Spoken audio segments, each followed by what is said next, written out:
existe plus d'une trentaine dans le monde, tout originaire de Madagascar. Vous les trouverez pas ailleurs sauf dans les parcs zoologiques. C'est un animal qui est vraiment emblématique de Madagascar. Et du coup, quand vous voyez le lémurien, ça vous fait penser à quoi comme animal? Un singe. Alors du coup, petite question, je ne vais pas vous dire si vous avez raison ou tort, mais je vais vous demander pourquoi, à votre avis, ce sont des singes? Ou pas? Est-ce que ce sont des singes? C'est ça que je vais vous poser comme question. Non. Alors pourquoi non, selon vous? Déjà, parce que déjà, ils n'ont pas la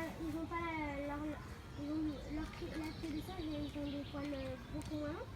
Non, pas spécialement. Les singes ont différentes queues ou ils en ont pas, ça dépend lesquelles. C'est facile de dire oui ou non. Parce que eux, ils n'ont que 4 pattes. Ah non, les singes aussi ont 4 pattes. 4 doigts. 4 doigts. Je sais pas en fait. Il a dit 4 doigts, il voulait dire 4 doigts. Non, non, ils en ont 5 aussi. Alors, si je dis pas de bêtises. Oui, non, ils en ont 5. Donc, alors comme nous et comme les singes, effectivement, ils font partie des primates. Donc un primate, ça se reconnaît, je vais y arriver. Un primate, ça se reconnaît à un pouce opposable avec des ongles et non des griffes. La possibilité de se mettre en bipédie, donc sur 2 pattes. Ça a un cerveau développé, donc forcément physiquement ça se voit pas, mais ça a un cerveau développé, ça a une vue frontale. Et la seule différence entre du coup... Souvent les lémurs à ventre roux vont profiter de leur corpulence pour faire les malins et pour vouloir piquer les morceaux. Mais comme vous avez vu, les lémurs kata, voilà, les makikata sont souvent ensemble, donc ils vont très vite les repousser. Si un lémur à ventre roux poursuit un kata, dans les secondes qui suivent, vous le revoyez passer avec 3 katas aux fesses. Monsieur, j'ai une question. C'est les lémuriens, enfin les petits.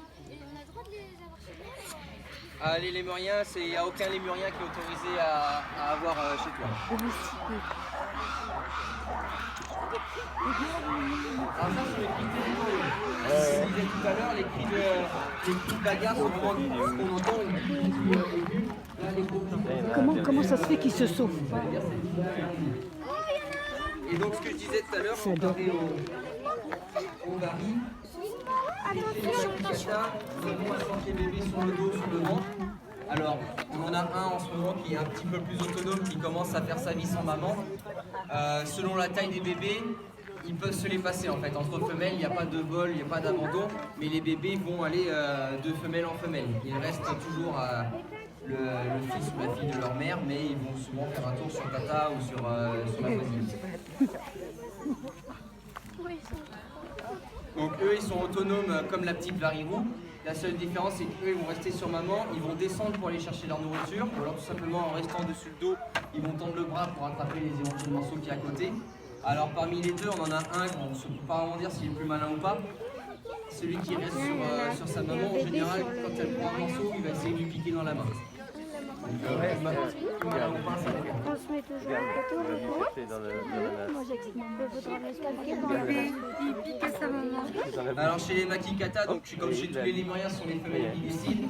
En général, alors soit c'est la plus âgée, après quand on a une femelle qui a des bébés, en général c'est elle qui va prendre le dessus. En général c'est elle qui va commander parce que les autres vont être là pour protéger les petits. Est-ce qu'il y en a qui connaissent les prédateurs des lémuriens? Non.